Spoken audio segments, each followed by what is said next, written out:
5 दिवसांनी उपोषण सोडल्यानंतर मनोज जरांगे रुग्णवाहिकेतून छत्रपती संभाजीनगरात गॅलेक्सी रुग्णालयात उपचार सुरू। आंदोलकही परतल्यानं आझाद मैदान रिकामं।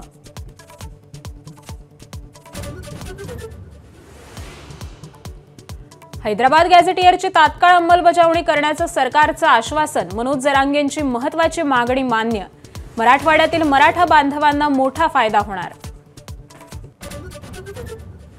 मराठा कुणबी एकच असल्याचा जीआर काढण्यासाठी 2 महिन्यांचा कालावधी गरजेचा। सरकारची भूमिका अभ्यासाअंती जीआर काढण्याचं आश्वासन।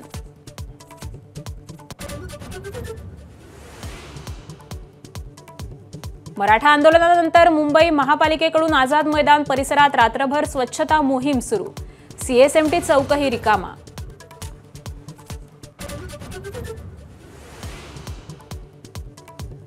जरांगेंचं उपोषण सोडवण्यासाठी सरकारनं काढलेल्या जीआरमुळे ओबीसी समाजाचं नुकसान झालेलं नाही।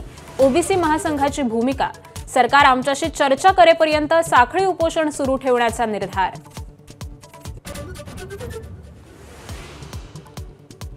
गणेशोत्सवानिमित्त मुख्यमंत्री फडणवीसांच्या घरी आज महायुतीतील आमदारांसाठी स्नेहभोजन। मराठा आरक्षणाचा विषय निकाली काढल्यानंतर पहिल्यांदाच तिन्ही पक्षाचे प्रमुख नेते एकत्र येणार।